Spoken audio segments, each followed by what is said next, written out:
ओम शांति। हम ईश्वरीय परिवार हैं, ईश्वर के परिवार हैं, उसकी श्रेष्ठ पालना में पल रहे हैं।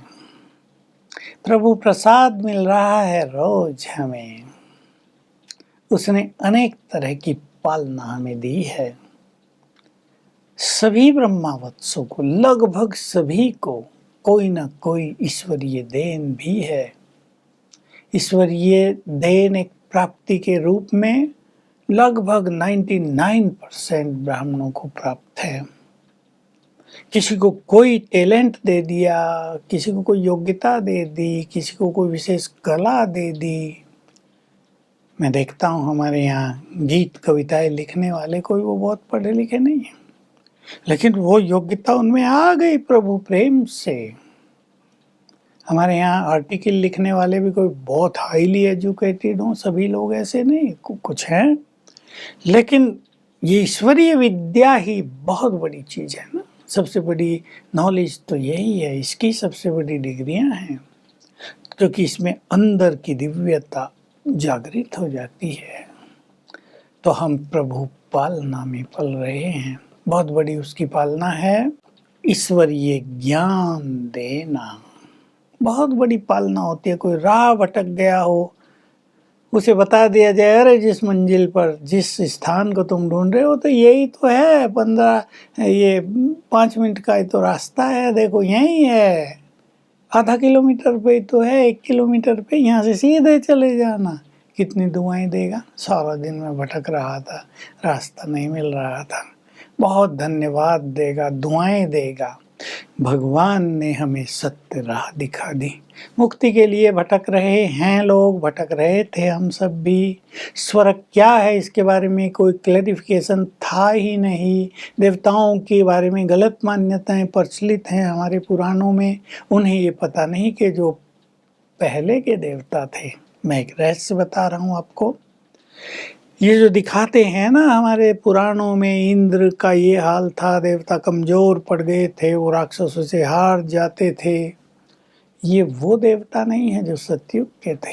वो तो संपूर्ण पवित्र, मोस्ट पावरफुल, 16 कला संपन्न थे। ये देवताएं जैसे जैसे प्रारब्ध भोगते भोगते अंतिम जन्म में आए हैं ना, त्रेता के अंत में, तब उनमें ये कमजोरियां आ गई थी। रूप देवताओं का ही था, लेकिन ये कमजोरियां आ गई थी, निर्बलता आ गई थी। तो देवताओं के बारे में अनेक भ्रांतियां फैल गई, लेकिन देवता तो श्री कृष्ण, लक्ष्मी नारायण, राम, सीता, जो महान देवत्व से भरपूर थे, वो हैं।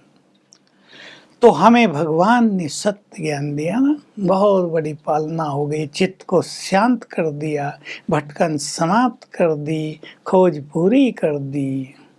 बाबा ने 5 बातें गिनाई थी, वो 5 मैं गिना देता हूँ और उसमें आप जोड़ सकते हैं। सवेरे बाप तुम्हें उठाने आते हैं। सबको अनुभव होगा, बाबा को जस्ट कह दो, बाबा इतने बजे उठा देना, उठ जाएंगे आप फट से। फिर बाबा मुरली चलाने आते हैं, पढ़ाने आते हैं, परम धाम से आते हैं, बहुत दूर से आते हैं। न केवल ज्ञान देते हैं, सारे वाइब्रेशंस देते हैं, प्यार देते हैं, स्मृतियां दिलाते हैं। तीसरी पालना का ब्रह्मा भोजन खिलाते हैं।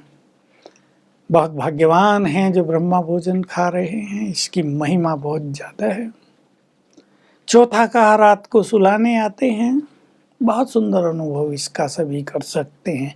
गहरी नींद, सुख भरी नींद, ऐसी नींद जिसमें स्वप्न भी ईश्वरीय अनुभवों के हों, ऐसी नींद हो जाएगी। और फिर 5वीं बात कही, कोई बच्चा दुखों में आंसू बहाता है तो आकर उसके आंसू पोंछते हैं, जैसे माँ बच्चों के पोंछ देती है ना अपने पल्ले से ही। फिर बाबा ने बहुत अच्छी बातें कही हैं, जब भी तुम मुझे बुलाओगे तुम्हारी मदद के लिए मैं आ जाऊंगा। तो हम ईश्वरीय पालना में पल रहे हैं ना, खुशियां मनाएं। किसी को किसी की पालना मिलता है, किसी को किसी की। मैं वो बात भी सुना दूं जो मैंने कई बार सुनाई है, वास्तव में तो रोज सुननी चाहिए। जब बाबा ने ये कहा तो आप ही कहा कि लोग कहेंगे भगवान इनके लिए खाली बैठा है क्या? और फिर उत्तर दिया, तुम उन्हें कह दो भगवान हमारे लिए खाली ही बैठा है। देखिए, बहुत बड़ी चीज कह दी। अधिकार है उस पर हमारा, ये प्रभु पालना की सबसे बड़ी चीज। हम उसको रिझा सकते हैं, मना सकते हैं, क्षमा करा सकते हैं अपनी गलतियों को, कुछ भी प्राप्ति का वरदान ले सकते हैं। ये बहुत बड़ी प्रभु पालना है ना। सवेरे पर विचार करें, आँख खुलते ही प्रभु मिलन होता है। लेकिन वे वरदान देते हैं हमें अगर हम अपनी बुद्धि को क्लीन और क्लियर करके बैठेंगे। ये नहीं संकल्प चल रहे हो मन में, नींद आ रही हो, हम बात फ्रेश, क्लीन और क्लियर लाइन हमारी, तो बाबा से वरदान मिलेंगे। वरदान की विधि यही अपनाएंगे आप सभी। बाबा ने वतन में दृष्टि दी, मस्तक पर तिलक लगाया और अधिकार से मांग लो जो वरदान आपको चाहिए। बहुत बड़ी पालना है। सवेरे का समय हम ब्रह्मावत्सों के लिए वरदान का समय, वरदानी समय है, सुखों से भरा हुआ समय है, हमारे जीवन को आनंद से भरपूर करने वाला समय है। सबको अनुभव है जो सवेरे उठते हैं, अधिकतर भाई बहनें तो उठते ही हैं। सवेरे सवेरे बाबा हमें फ्रेश कर देता है, चार्ज कर देता है, खुशियाँ दे देता है, तनाव हर लेता है। और बहुत बड़ी बात उसने की, अपने मन के बोझ सारे मुझे दे दो, हल्के हो जाओ, तुम तो उड़ो, मैं हूं ना तुम्हारे साथ, तुम क्यों परेशान हो रहे हो। ये शब्द जो कहीं फिल्मों से आया, बाबा ने भी कह दिया, अरे मैं सर्वशक्तिवान तुम्हारे साथ हूं ना। मैं जो सारे संसार के बोझ उठाने वाला, क्या अपने बच्चों के बोझ नहीं उठाऊंगा। हल्के हो जाया करे रोज सवेरे। कितनी बड़ी पालना है। प्यार भरी दृष्टि देते हैं रोज सवेरे बाबा। हम सूक्ष्म वतन में जाया करें बुद्धि योग से, और दृष्टि लिया करें बाबा की। प्यार की फीलिंग होगी, अपनेपन की फीलिंग होगी, भगवान से अपनापन। छोटी बात है क्या? लोग तो हाथ जोड़े खड़े रहते हैं, सिर झुकाए खड़े रहते हैं, डरे डराए खड़े रहते हैं। भगवान से हमारा अपनापन, वो हमारा हो गया, तो हम हर तरह की प्रभु पालना का फायदा उठाएं। जो बाबा ने बहुत अच्छी बात कही। कोई बच्चा दुखों में आंसू बहाए तो बाप आकर आंसू भी पहुंचते हैं। करें अनुभव। कोई भी दुख आ जाए, आता है मनुष्य के जीवन में, कोई दुख आ जाए, कोई बात भारी करने लगे, बाबा को बुलाओ, कहो मेरे सिर पे अपना हाथ रख के ये दुख हर लो। बस आपके आंसू बहने रुक जाएंगे, आप सुखी हो जाएंगे। 1 मिनट ये अभ्यास कर लेना, तो देखिए कितनी बड़ी बात है। जीवन की यात्रा में भगवान का साथ मिल गया। हम अकेले नहीं चल रहे हैं, साथी बना लो, देने लगो उसे बोझ। हम 2 चल रहे हैं, स्टेशन जा रहे हैं, एक के हाथ में ज़्यादा बोझ हो, दूसरा कहता है ना भाई थोड़ा मुझे दे दो।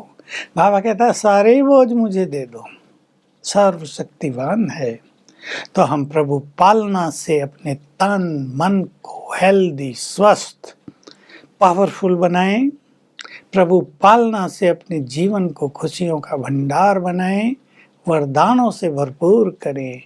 ये पालना जो बाबा ने हमें दी है, हमें दूसरों की देनी है, दूसरों को वैसी ही पालना देनी है।